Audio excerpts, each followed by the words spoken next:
Is the West in decline? Could you lower your hand?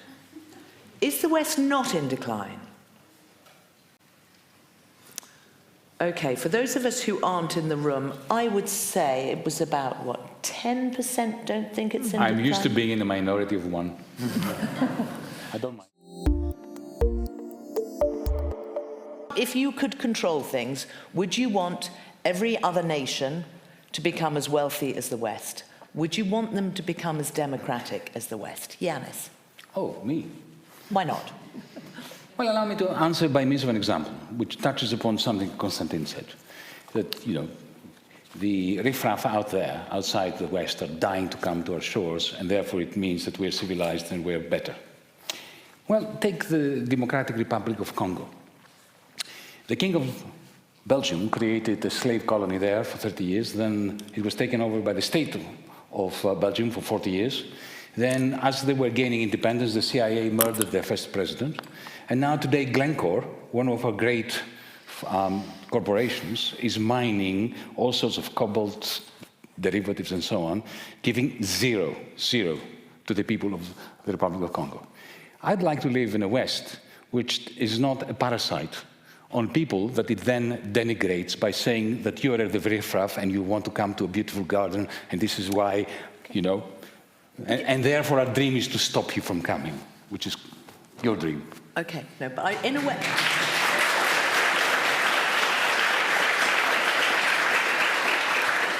But is the ultimate aim, I mean, if you could do it, that yes, you don't have whatever the mining companies doing whatever they do in other nations, but those nations build up. I'm just wondering if the dream is a multipolar world. Well, very briefly, the dream is to have cooperation, solidarity, and genuine development of everyone that lives on this planet. The multipolar world is an atrocious idea whose consequences will be exactly the consequences we have when you see a multipolar world within one country. That country is Mexico. Mexico is controlled by a large number of cartels. And when one of them is taken out, what ensues is a chaotic fight for dominance again. And the multipolar world will lead to conflagration, inevitably, because somebody has to be on top. It's unavoidable. And somebody has to be on top. Of course. You know, Yanis's point about cooperation is entirely wonderful, but the best way to predict human behavior is to look at human behavior in the past. When is this great age in which everyone just sat together? So that is a good argument to bring back slavery, because almost every society until 200 years ago had slavery. May I address what Yanis has said repeatedly, actually? I think it's important to do so. What he said on stage during his presentation is entirely true, which is that many of the riches of Western societies are the product of the resources that were taken from other parts of the world. What I'm afraid this analysis is missing is the fact that during that time, as during the present time, the entire world was competing on that very same model. The only reason that the European powers were able to be as effective as they were is that they had superior technology. And superior technology. China had far more superior technology, and they were not imperialists. May I Yanis, finish? 1 second. Okay. I will come to you to respond, but let's let Konstantin make the point. Let's be factually correct. We've got an hour and 40. Well, we're good. I think it was only Europe that set out to destroy and to extract. Right, we've only just started. Konstantin. It's too. I'm also slightly Greek, so this is a Greek-on-Greek violence here. Get to the point, because otherwise... Well, I'm afraid I'm going to need a little time to get to the point, especially if I'm interrupted. So, every other civilization in human history has practiced slavery in one form or another. Every other civilization, including the Native Americans, who were enslaving each other and anyone they could find, the Middle Eastern Arab slave trade across the Saharan desert was worse and lasted longer than the transatlantic slave trade. And every other great empire in history attempted to practice slavery to the very best of its ability, to do the very thing that Yanis rightly accuses Western powers of doing. Now, the reason the West was more successful at this is it was more technologically advanced and was able to transport people across oceans in a way that at that time no other civilization could. So yes, it is true that the Western history is one of colonialism and enslavement, But that is only because we were better at it than other people. That's the only reason that we are where we are. So just to go, I will come to you in a minute, but just to go back to the specific question. Yes. Should we be aiming towards a multipolar world? You would say, look, we're a competitive world. Let's just compete against everyone else. I would say that the best world is a stable one. And the construction we have had for some time now has been one of the best periods in human history since the end of World War II. Now, why has that been? For the West? Well, I would argue for the billions of people around the world who've been lifted out of poverty during the same time, in addition to for the West. Now, is that maintainable? Well, that's, I think, the issue that we're in discussions about. I don't know if that's maintainable, but my argument, the argument I made, and the reason that we're having this debate about slavery, is that I consider Western values, I don't think we should bomb them into the people of Iraq and Afghanistan, as some of our leaders have been attempting to do. But they are the best values, at least for those of us who want to live in the West, and we should maintain them as much as we possibly can, and then other people may wish to buy into that worldview as well. No one suggests that the United States or the values of Western Europe are perfect. I would not suggest that even to this day, all people in America are treated equally, whether that's on sex or race or whatever line. But which country has made more progress? We talk endlessly in the West about racism. Okay, what other great civilizations in the world are better at race relations than we are? Is it Russia? When I was last in Russia, there was a song playing on the metro, which was, "They killed a Negro, la la la la la, he can't play basketball anymore." In China, one of the most popular commercials on TV was a Chinese girl who was approached by a black man. She pulls him off and shoves him into a washing machine. She puts the product that is being advertised into the washing machine. And what's the payoff? He comes out Chinese. Where is this great world to which we are comparing ourselves to? You cannot compare our civilization to utopia. You have to compare it to reality. And in reality, we are the best civilization in existence today. And that is why we must maintain our dominance around the world. And no one seems to be arguing with that. Are we good enough? I don't agree with that at all. Okay. Lots of people are arguing We'll come with that. back to that. But are we good enough? I just want to... We're never going to be good enough. Are you good enough? Am I good enough as a human being? Have I worked out the right way to treat my wife or my son so that I could say, I no longer need to improve.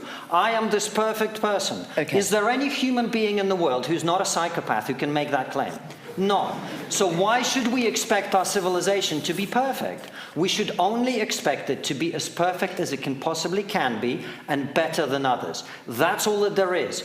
Only comparison and nothing else. And if you're comparing us to the land of milk and honey, you are dangerous. Okay, but I would agree there's a third thing. It's not just accepting that we're not perfect and that we're better than others, but actually actively working to improve the internal, which I'm not hearing you advocate for. Well, you haven't asked me about it. I'm very happy to advocate it. We had this discussion, very briefly, we had this discussion over dinner last night about diversity and inclusion and all of these programs which are intended to bring people into the thing. And I say to all of that, the right objective, difficult as it is to achieve in any society, is that there should be zero discrimination. Zero discrimination against people. And what we have today in the modern West is a new framework of discrimination. We have decided that it is okay to discriminate against white people. It's okay to discriminate.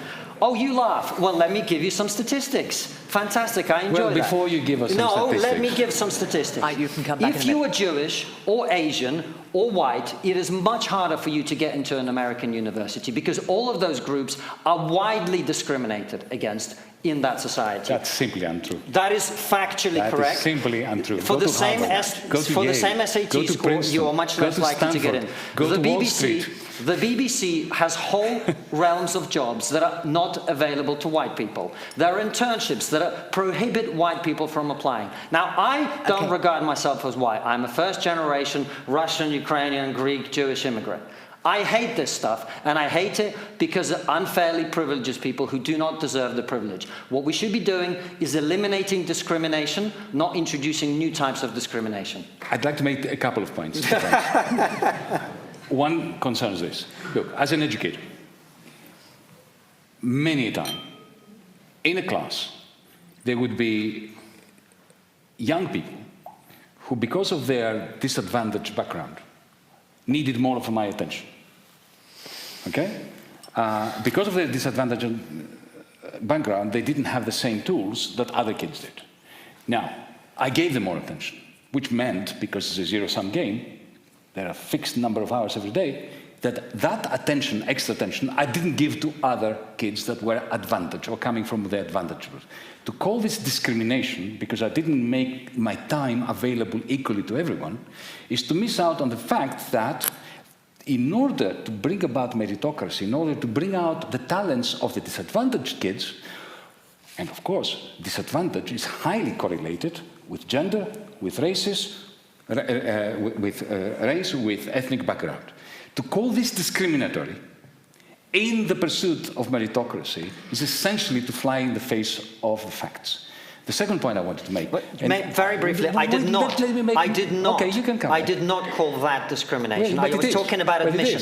No, when I was talking about in universities that we are going to take people from a working class, and therefore... I was talking about admissions. Okay, admissions. But I needed to make the second point, because I think it's a question... It touches upon... It speaks to perhaps the deepest difference between Konstantin and I. We have one commonality. We both grew up in a dictatorship.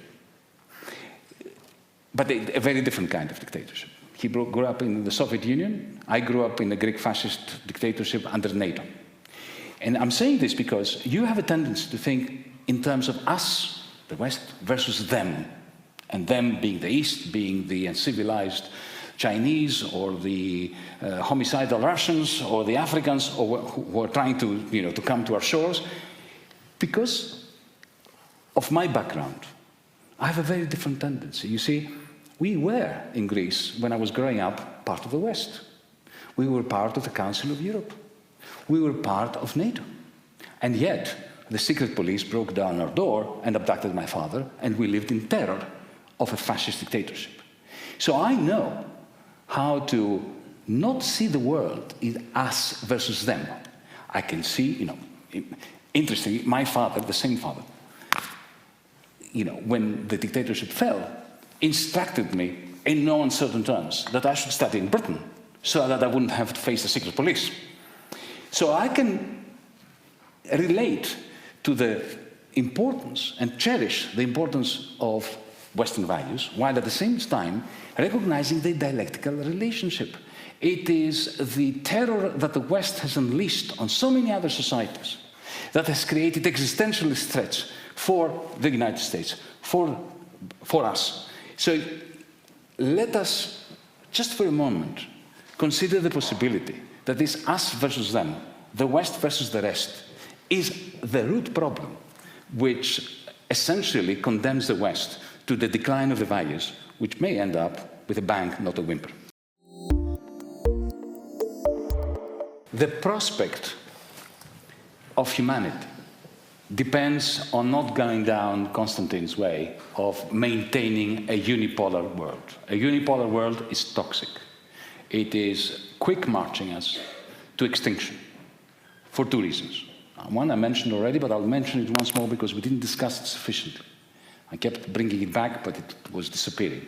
One is, of course, climate emergency, the climate disaster. Without a genuinely multipolar, democratic humanity, where the Indians are represented, the Chinese are represented, the Africans are represented, the Europeans are represented, there is no way we're going to survive on this planet. Donald Trump, Konstantin was arguing in favor of a unipolar West. Well, there's no such thing as Britain, even if they have a place in the Security Council. It is the United States. And you have a president who doesn't believe in climate change. He thinks it's hocus pocus. So it is clear to me, I don't need to elaborate the point, that humanity's future depends on a multipolar world in which there is more proportionality between numbers, prospects, and power. The second point, Konstantin And I'm referring to you because this has been the tussle tonight, and I've very much enjoyed it, and thank you so much for providing me with incredible joy. He's speaking after you, and you're not interrupting. I remember in 2001 demonstrating outside Russia's embassy in London against Putin. And I remember a month later, I was in the Senate of the University of Athens, and I was the only one, again, I was in the minority of one. The proposal that had come to the Senate was the proposal to award a certain Vladimir Putin an honorary doctorate, and I was the only one who voted against, and I explained my negative vote by saying that he's a war criminal because of what he did, effectively killed 250,000 people in Chechnya just in order to solidify his regime. And what was the reaction of the British police outside the Russian embassy and of the West? They treated us, who were opposing Putin, as the enemies of the people, as the enemies of the West. That is the West for you. In a sense, Putin would not have existed if it wasn't for the massive diminution of the life prospects of Russians for which the United States was chiefly responsible through the IMF in 1993, 1994. There was a government back then, corrupt, incompetent and so on, but they just wanted to become part of the West in Russia. And, the crushing of the prospects of the Russian people was the result of the West. This is why I'm saying, stop thinking in terms of the good West, the bad East. We are the ones, because we have such exorbitant power, that we are creating malignancies in Russia, in China, in Syria, in Israel, through our nasty and rather short-sighted policies.